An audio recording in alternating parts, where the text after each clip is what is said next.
സ്നേഹവന്ദനങ്ങൾ പ്രിയുള്ളവർ, പാഠഭേദത്തിൻ്റെ ഒരു പുതിയ പാഠത്തിലേക്ക് എല്ലാ മാന്യപ്രേക്ഷകരെയും സ്വാഗതം ചെയ്യുകയാണ്. ഇറാനിൽ മധ്യപൗരസ്ത്യ ദേശത്ത് നടക്കുന്ന സംഭവ വികാസങ്ങൾ, അതാണ് ഇന്നത്തെ പാഠഭേദത്തിൻ്റെ വിഷയം. കേൾക്കുന്ന വാർത്തകൾ വളരെ ഭീകരമായ വാർത്തകളാണ് നമ്മൾ കേൾക്കുന്നത്.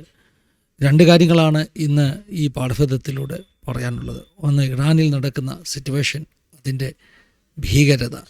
രണ്ടാമത്, ഇറാൻ അവിടുത്തെ ആഭ്യന്തര പ്രശ്നങ്ങളെ നേരിടുമ്പോൾ ബാഹ്യശക്തികൾ, അമേരിക്കയെപ്പോലുള്ള ശക്തികൾ അതിലിടപെടണമോ എന്ന ചോദ്യം. ആദ്യത്തെ വിഷയം, ഇറാനിൽ നടക്കുന്ന ഒരു മനുഷ്യക്കുരുതി എന്ന് പറയാം. സംഖ്യകൾ, നാം കേൾക്കുന്ന സംഖ്യകൾ, ആയിരക്കണക്കിന് ആളുകൾ മരിക്കുന്നു എന്ന സംഖ്യകളാണ്. അൽ ജസീറ പോലെയുള്ള ഈ പറഞ്ഞ അറബ് മീഡിയ പോലും റിപ്പോർട്ട് ചെയ്യുന്നത് ഈ പ്രൊട്ടസ്റ്റിൽ മരിച്ചവരുടെ സംഖ്യ ആയിരക്കണക്കിന് എന്നാണ്. ഇറാൻ്റെ ഈ പ്രൊട്ടസ്റ്റിൽ മരിച്ചവരുടെ സംഖ്യ ആയിരക്കണക്കിന് എന്നാണ്. ഇറാൻ്റെ ഔദ്യോഗിക മാധ്യമങ്ങൾ പുറത്തുവിടുന്ന കണക്ക് തന്നെ 1000-ഓ 2000-ഓ ഒക്കെ ആയിരിക്കുന്നു എന്ന് പറയുമ്പോൾ നാം മനസ്സിലാക്കണം, യഥാർത്ഥത്തിലുള്ള കണക്കുകൾ എന്താകാം, എത്രയാകാം എന്നുള്ളത് ലോകം മുഴുവൻ ഇപ്പോൾ നോക്കിക്കൊണ്ടിരിക്കുകയാണ്. ചില മാധ്യമങ്ങൾ പറയുന്നത് 10,000-ത്തിലധികം ആളുകൾ ഇറാനിൽ ഈ പ്രൊട്ടസ്റ്റുകളിൽ കൊല്ലപ്പെട്ടിരിക്കുന്നു. ഇറാൻ്റെ ഔദ്യോഗിക പക്ഷമനുസരിച്ച് ഇപ്പോൾ പ്രത്യേകിച്ച് കലാപമൊന്നും നടക്കുന്നില്ല, 2 ദിവസമായിട്ട് സ്ഥിതിഗതികൾ ശാന്തമാണ് എന്നൊക്കെ പറയുന്നുവെങ്കിലും ചില സാറ്റലൈറ്റ് ഫോണുകൾ വഴി പുറത്തു വന്ന ഓഡിയോ ക്ലിപ്പുകൾ പറയുന്നത് ഇറാനിൽ ഇപ്പോഴും വലിയ പ്രൊട്ടസ്റ്റ്, രക്തരൂക്ഷിതമാകുന്ന കലാപം നടന്നുകൊണ്ടിരിക്കുന്നു എന്നാണ് പറയുന്നത്. അമേരിക്ക ഇടപെടും എന്ന് ആവർത്തിച്ചു പറയുന്നു. അമേരിക്ക ഇടപെട്ടാൽ ഇറാൻ നോക്കിയിരിക്കുകയില്ല, തിരിച്ച് യുദ്ധം ചെയ്യുമെന്ന് അവരും അവകാശപ്പെടുന്നു. മാത്രമല്ല, ഇറാൻ ഗവൺമെൻറ് ഔദ്യോഗികമായി അറബ് ദേശങ്ങൾക്ക് മുന്നറിയിപ്പ് കൊടുത്തിരിക്കുകയാണ്. അമേരിക്കയുടെ ക്യാമ്പുകൾ ഉള്ള, അമേരിക്കയുടെ മിലിറ്ററി പ്രസൻസ് ഉള്ള സ്ഥലങ്ങൾ, സൗദി അറേബ്യയിലോ തുർക്കിയിലോ അതുപോലെയുള്ള സ്ഥലങ്ങൾ, അങ്ങനെ ഏതെങ്കിലും വിധത്തിൽ അമേരിക്ക ഇറാനെ ആക്രമിച്ചാൽ, ഇറാനിൽ ഇടപെട്ടാൽ അത്തരം അമേരിക്കൻ ക്യാമ്പുകളെ, അത് അറബ് ദേശങ്ങളിലാണെങ്കിൽ പോലും ഇറാൻ ആക്രമിക്കുമെന്ന മുന്നറിയിപ്പും കൊടുത്ത് കഴിഞ്ഞിരിക്കുന്നു. ഇവിടെ നാം മനസ്സിലാക്കണം, ലോകം മുഴുവൻ ഒരു വല്ലാത്ത അവസ്ഥയിലൂടെ ലോകരാഷ്ട്രങ്ങൾ കടന്നു പോകുന്ന ഒരു വർഷം 2026 ആരംഭം മുതൽ നമ്മൾ കാണുന്നത് ഇത്തരത്തിലുള്ള വാർത്തകളാണ്. ഇറാൻ ഗവൺമെൻറ്റിൻ്റെ പക്ഷമനുസരിച്ച് അമേരിക്ക ഇറാൻ്റെ പരമാധികാരത്തിൽ കൈകടത്തുന്നു, ആ രാഷ്ട്രത്തെ, ഭരണകൂടത്തെ അട്ടിമറിക്കുവാൻ ശ്രമിക്കുന്നു. പ്രൊട്ടസ്റ്റ് ചെയ്യുന്നവരുടെ അഭിപ്രായം അനുസരിച്ച് കിരാതമായ ഒരു ഭരണത്തെ, അല്ലെങ്കിൽ രാജ്യത്തെ വലിയ സാമ്പത്തിക തകർച്ചയിലേക്ക് നയിച്ച ഒരു ഭരണത്തെ മാറ്റി ആ രാജ്യം പുനർജീവിക്കണം എന്നുള്ളതാണ് പ്രൊട്ടസ്റ്റേഴ്സിൻ്റെ ആവശ്യം. ഇതിലേതാണ് സത്യമെന്ന് ദൈവത്തിന് മാത്രമേ അറിയുള്ളൂ. പക്ഷേ ചൊരിയപ്പെടുന്നത് മനുഷ്യൻ്റെ രക്തമാണ്. അവിടെ മതമോ ജാതിയോ ഒന്നുമല്ല വിഷയം, മനുഷ്യൻ അവിടെ രക്തം ചൊരിയുന്നു എന്നുള്ളത് നമ്മയൊക്കെ വേദനിപ്പിക്കുന്നു. അതുകൊണ്ട് ഇറാന് വേണ്ടി പ്രാർത്ഥിക്കണം. ഇറാനിൽ നിന്ന് ഓടി രക്ഷപ്പെട്ട് പുറത്തു വന്ന ഒരു പാസ്റ്റർ CBN ചാനലിന് കൊടുത്ത ഒരു ഇൻ്റർവ്യൂ ഞാൻ കണ്ടു. അതിനകത്ത് കണ്ണുനീരോടുകൂടി ആ പാസ്റ്റർ ഇറാനിലെ സങ്കടങ്ങൾ വിവരിക്കുകയാണ്. ഇറാനിൽ നിന്ന് കിട്ടുന്ന ഓഡിയോ ക്ലിപ്സ് അദ്ദേഹം കേൾപ്പിക്കുകയാണ്. അവിടെ നടക്കുന്ന കലാപത്തിൽ നിന്ന് ഇറാനെ രക്ഷിക്കണം, അല്ലെങ്കിൽ അവിടെ നടക്കുന്ന കലാപങ്ങൾക്ക് അവസാനമുണ്ടാകണം, ദൈവത്തോട് പ്രാർത്ഥിക്കണമെന്ന് ആ പാസ്റ്റർ കണ്ണുനീരോടുകൂടെ ആവശ്യപ്പെടുകയാണ്. കൊല്ലപ്പെടുന്നവരുടെ കൂട്ടത്തിൽ ക്രിസ്ത്യൻസും ഉണ്ടെന്നാണ് ഇറാൻ എലൈവ് മിനിസ്ട്രിയുടെ സ്ഥാപകനാകുന്ന പാസ്റ്റർ പറഞ്ഞിരിക്കുന്നത്. രണ്ടാമത്തെ ഒരു ചോദ്യം ഞാൻ അഡ്രസ്സ് ചെയ്യുവാൻ ആഗ്രഹിക്കുന്നത്, ഇറാൻ എന്ന പരമാധികാര രാജ്യത്തിൽ അമേരിക്കയ്ക്ക് ഇടപെടുവാൻ എന്തെങ്കിലും അവകാശമുണ്ടോ എന്ന ചോദ്യമാണ്. ഈ ചോദ്യത്തിന് ഉത്തരമായി കഴിഞ്ഞ ദിവസം ഞാൻ ന്യൂസ് ചാനലിൽ ചെയ്ത ഒരു ന്യൂസ് റിപ്പോർട്ടിനോട് ചേർന്ന് ഞാൻ പറഞ്ഞ അഭിപ്രായങ്ങൾ ആസാദി മലയാളത്തിൻ്റെ പ്രേക്ഷകർക്ക് വേണ്ടി കേൾപ്പിക്കുകയാണ്. ഈ ഭാഗങ്ങൾ നിങ്ങളൊന്ന് കേട്ടാട്ട്. പ്രസക്തമാകുന്ന ഒരു ചോദ്യം, ആ ചോദ്യത്തിന് ഉത്തരം കണ്ടെത്തുവാൻ ശ്രമിച്ചുകൊണ്ട് ഈ ന്യൂസ് ബുള്ളറ്റിൻ ഇവിടെ അവസാനിപ്പിക്കുകയാണ്. ഇറാൻ പോലെയുള്ള ഒരു പരമാധികാര രാഷ്ട്രത്തിൻ്റെ ആഭ്യന്തര പ്രശ്നങ്ങളിൽ ബാഹ്യ ശക്തികൾ ഇടപെടുന്നത് ശരിയാണോ? പ്രത്യേകിച്ചും ട്രംപിനെ പോലുള്ളവർ, അമേരിക്ക ഒക്കെ ആ വിഷയത്തിൽ ഇടപെടുമെന്ന് ഒക്കെ പറയുമ്പോൾ ഇന്ന് പലരും ചർച്ച ചെയ്യുന്ന ഒരു പ്രധാനപ്പെട്ട ചോദ്യം, ഒരു രാഷ്ട്രത്തിൻ്റെ ആഭ്യന്തര വിഷയങ്ങളിൽ ബാഹ്യശക്തികൾ ഇടപെടണമോ? വെനിസ്വേലയിലൊക്കെ നമ്മൾ കണ്ടതാണ്. വെനിസ്വേലൻ പ്രസിഡന്റിനെ അമേരിക്ക പിടിച്ചുകൊണ്ടുപോകുന്ന കാഴ്ചയൊക്കെ. ഇത് ശരിയാണോ? ഒരു രാഷ്ട്രത്തിൻ്റെ പരമാധികാരത്തിലേക്ക് കൈകടത്തുന്നത് ശരിയാണോ എന്ന ചോദ്യം. ആ ചോദ്യത്തിന് എൻ്റെ വ്യക്തിപരമായ ഒരു അഭിപ്രായം, പല രാഷ്ട്രങ്ങളും പരമാധികാരത്തെ അവർ നടത്തുന്ന ഏകാധിപത്യപരമാകുന്ന അവരുടെ ഭരണത്തിന് മനുഷ്യാവകാശ ലംഘനങ്ങൾക്ക് ഒരു മറയാക്കിക്കൊണ്ട് അവരുടെ രാഷ്ട്രത്തിലെ പൗരന്മാരെ, അവരുടെ പൗരാവകാശങ്ങളെ, അവരുടെ മനുഷ്യാവകാശങ്ങളെ തകർക്കുവാൻ ഉപയോഗിച്ചുകൊണ്ടിരിക്കുകയാണ്.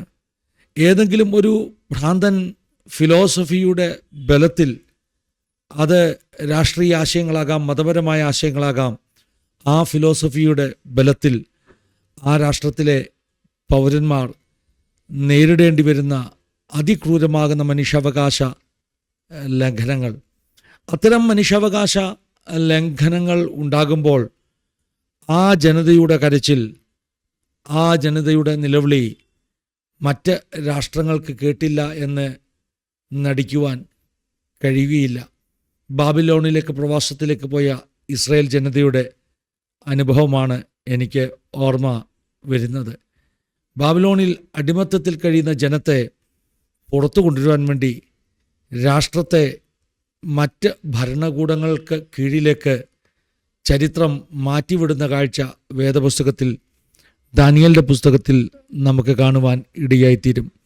നെബൂഖദ്നേസർ രാജാവ്, ബാബിലോൺ സാമ്രാജ്യമാണ് ഈ ഇസ്രായേൽ ജനതയെ ബാബിലോണിൽ അടിമത്തത്തിലേക്ക് കൊണ്ടുപോയതെങ്കിൽ, നമ്മൾ ദാനിയേലിൻ്റെ പുസ്തകം മുൻപോട്ട് വായിക്കുമ്പോൾ കാണുന്നു, ബേൽസസർ എന്ന് പറയുന്ന ബാബിലോണിയൻ രാജാവ് ഒരു രാത്രി കൊണ്ട് അവൻ കൊല്ലപ്പെട്ടു എന്ന ഒരു എഴുത്ത്, ഒരു ലിഖിതം വേദപുസ്തകത്തിൽ നാം കാണുകയാണ്. അന്ന് അവൻ കൊല്ലപ്പെട്ട രാത്രി അവൻ ഭിത്തിമേലെഴുതിയ ഒരു ചുവരെഴുത്ത്, ദൈവത്തിൻ്റെ കൈയുടെ എഴുത്ത് അവൻ വായിക്കുവാനിടയായി തീർന്നു. ആ ചുവരെഴുത്തിനെ ദാനിയേൽ വ്യാഖ്യാനിച്ചത് ഇപ്രകാരമാണ്: നിന്റെ രാജ്യത്വത്തെ ദൈവം തൂക്കി അളന്നു കുറവുള്ളതായി കണ്ടിരിക്കുന്നു, അതുകൊണ്ട് നിന്റെ രാജ്യത്വത്തിൽ നിന്ന് നിന്നെ നീക്കം ചെയ്യുകയാണ്, മറ്റൊരുവൻ ഈ രാഷ്ട്രം പിടിച്ചെടുക്കും എന്ന സന്ദേശം. കാലത്തിൻ്റെ ചുവരെഴുത്ത് വായിക്കുവാൻ ഇന്നും പ്രവാചക ശ്രേഷ്ഠന്മാർക്ക് കഴിയുന്നുണ്ടെന്ന് ഞാൻ വിശ്വസിക്കുകയാണ്. അടിമത്തങ്ങൾ, മനുഷ്യാവകാശ ലംഘനങ്ങൾ ഏതൊക്കെ രാഷ്ട്രത്തിലുണ്ടോ ആ രാഷ്ട്രങ്ങളിലൊക്കെ ചരിത്രത്തിൻ്റെ ഇടപെടലായി ദൈവത്തിൻ്റെ ഇടപെടൽ, ചുവരിൽ ഇറങ്ങി എഴുതുന്ന കാലത്തിൻ്റെ ചുവരെഴുത്തുകൾ, ബേൽസസറിൻ്റെ മുമ്പിൽ ഭിത്തിമേൽ എഴുതിയ എഴുത്തുപോലെ ഇറാൻ്റെയും വെനസ്വേലയുടെയും അങ്ങനെ അടിമത്തങ്ങളുള്ള രാഷ്ട്രങ്ങളുടെ ഒക്കെ ഭാവി കാലത്തിൻ്റെ ചുവരെഴുത്തുകൾ, അത് നാം വായിച്ചാൽ, മനസ്സിലാക്കിയാൽ നമുക്ക് സംശയമുണ്ടാകുകയില്ല. മനുഷ്യാവകാശ ലംഘനങ്ങൾ നടക്കുന്നിടത്ത് ജനത്തിൻ്റെ കരച്ചിൽ ലോകരാഷ്ട്രങ്ങൾ ആരും കേട്ടില്ല എങ്കിലും കേൾക്കുന്ന ഒരു സർവശക്തനായ ദൈവം ഉണ്ട്. ആ ദൈവത്തിൻ്റെ വിരലുകൾ ഇറങ്ങി ഭരണകൂടങ്ങളെ അളക്കുകയും തൂക്കുകയും കുറവുള്ളതിനെ നീക്കം ചെയ്യുകയും ചെയ്യും. ഇത് ഈ 21-ാം നൂറ്റാണ്ടിലും ആവർത്തിക്കപ്പെടുന്നു എന്ന സത്യം നാം മനസ്സിലാക്കണം. ഒരു പരമാധികാര രാഷ്ട്രം, അതിൻ്റെ പരമാധികാര ധാർഷ്ട്യം അതിൻ്റെ തന്നെ ജനത്തിന്മേൽ അത് അഴിച്ചു വിടുമ്പോൾ, അടിമത്തത്തിലേക്ക്, അവകാശ ലംഘനങ്ങളിലേക്ക് ഒരു ജനതയെ തള്ളിവിടുമ്പോൾ, ആ ജനതയുടെ നിലവിളി ബധിര കർണങ്ങളിലല്ല പതിക്കുന്നത്, കാതുകൾ തുറന്ന സ്വർഗത്തിലെ ദൈവത്തിൻ്റെ കാതുകളിലാണ്. അവൻ്റെ വിരലുകൾ ഇന്നും രാഷ്ട്രങ്ങളുടെ ഭാവി എഴുതിക്കൊണ്ടിരിക്കുന്നു. സമീപകാല ചരിത്രം, രാഷ്ട്രങ്ങളുടെ ചരിത്രം അതാണ് നമ്മെ പഠിപ്പിക്കുന്നത്. സദാം ഹുസൈൻ ഇറാഖിൽ നിന്ന് വന്ന് കുവൈറ്റിനെ ആക്രമിച്ച് കീഴടക്കിയപ്പോൾ അന്ന് ഒരു അമേരിക്കൻ സൈന്യം ഇല്ലായിരുന്നെങ്കിൽ ഈ ഗൾഫിൻ്റെ അല്ലെങ്കിൽ അറേബ്യൻ ദേശങ്ങളുടെ ഭാവി എന്തായി തീരുമായിരുന്നു? കുവൈറ്റിന് ശേഷം സൗദിയും മറ്റ് അയൽ രാജ്യങ്ങളുമൊക്കെ സദാമിൻ്റെ രഥോട്ടത്തിൻ്റെ മുമ്പിൽ തകഴുമായിരുന്നു, കീഴടങ്ങുമായിരുന്നു. അതിന് ഒരു തടസ്സമിട്ടത് അമേരിക്കയുടെ ഇടപെടലാണ്. അമേരിക്കയല്ല ഇവിടെ പ്രസക്തമാകുന്ന വിഷയം, ദൈവത്തിൻ്റെ വിരലുകൾ എഴുതുന്ന ഭാവിയാണ്, രാഷ്ട്രങ്ങളെക്കുറിച്ചുള്ള ഭാവിയാണ്. അതിന് അമേരിക്ക ഒരു നിമിത്തമാകുന്നു എന്ന് മാത്രം. നിങ്ങൾ ജസ്റ്റ് ഒന്ന് ചിന്തിച്ചു നോക്കുക.